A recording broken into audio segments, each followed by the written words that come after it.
Hello everyone, today we are going to demonstrate the VXLAN and IPsec features supported on the RBFS stack. The capabilities are demonstrated on RT-Brick vRouter. The same capabilities will be extended over the hardware devices. To demonstrate IPsec functionality, we are using this topology.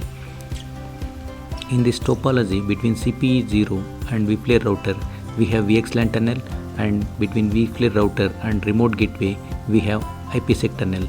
That means traffic which is coming from host 0 to vPlayer router is tunneled with VXLAN tunnel, and traffic is going out from vPlayer router to remote gateway is going through IPsec tunnel, and it is encapsulated in IPsec format.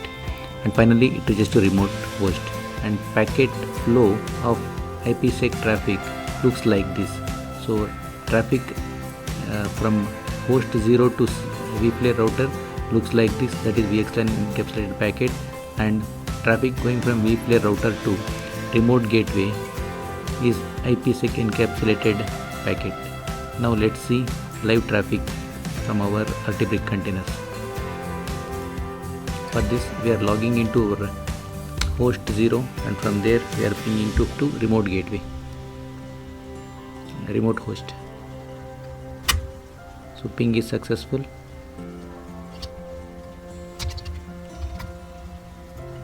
Now we will see traffic receiving on incoming interface of our vPlayer router. We can see that here VXLAN tunneled packets are received, and similarly when packet is going out from vPlayer router, we can see this IPsec encapsulated packets. Next we will see traffic throughput performance performance numbers of IPsec traffic on our vPlayer router. To measure vPlayer throughput with IPsec traffic, we are using T-Rex traffic generator. Using this T-Rex traffic generator, we are sending 1 Gbps of IPsec traffic. So in this TX end, we can see that 1 Gbps traffic is sent, and in RX side we can see that 1 Gbps traffic is received. And we will log into our vPlayer router and verify that it is received on our DPDK interfaces or not. So here we can see the traffic is received.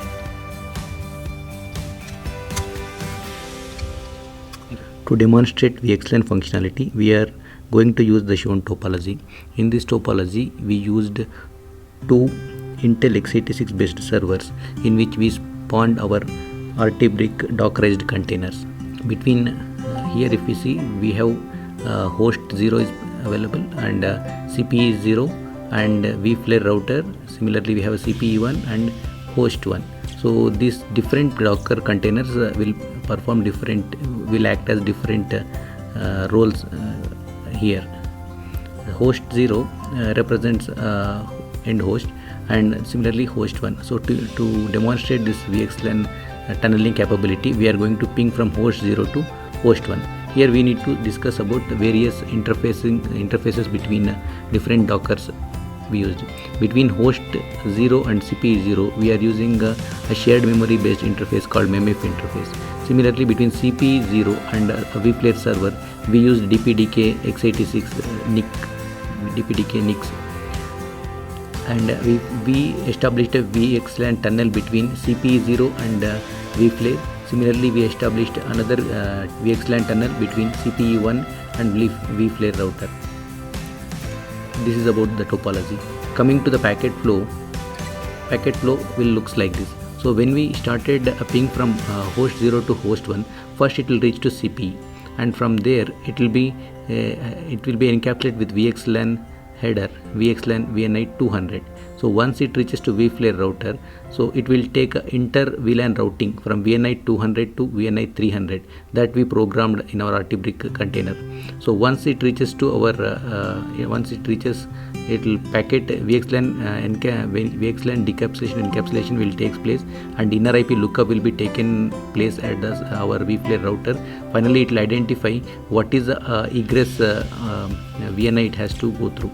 So once this is decided, again packet will take the right side path. That is like a packet will be which is coming with a VNI 200 is going with VNI 300 and it will reach to CPE1, and from there it will reach to host 1, and reverse packet will flow the same way from host 1 to CPE1 and CPE1 to vFlare router, and from vFlare router to CPE0 and host 0. This is how a packet life looks like from host 0 to host 1 in our RT-Brick container. Now let's see it in our RT-Brick container with live traffic. Here we are logging into our RT-Brick container, host 0.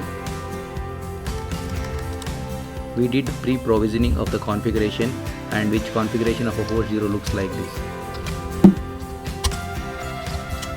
We are using this ping utility to ping host 2 from our RT-Brick CLI interface. So here 192.168.20.10 is the host 2's IP address. If we see, ping is successful here, and we can go to vFlare router and capture traffic on the DPDK interfaces.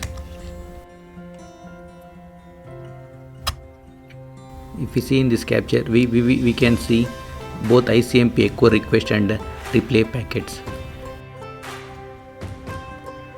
So with this, VXLAN functionality demonstration is completed. So next we will take a look at performance parameters of this particular VXLAN vFlare router. To measure vFlare throughput with VXLAN traffic, we are using T-Rex traffic generator. This is the T-Rex traffic generator server, where we can see that total traffic sent is of 3 Gbps and total traffic received is of 3 Gbps. Here we can see this client. This is the client which is sending 3 Gbps of traffic, VXLAN traffic to our vFlare router. So we can capture the same traffic on a vFlare router and confirm that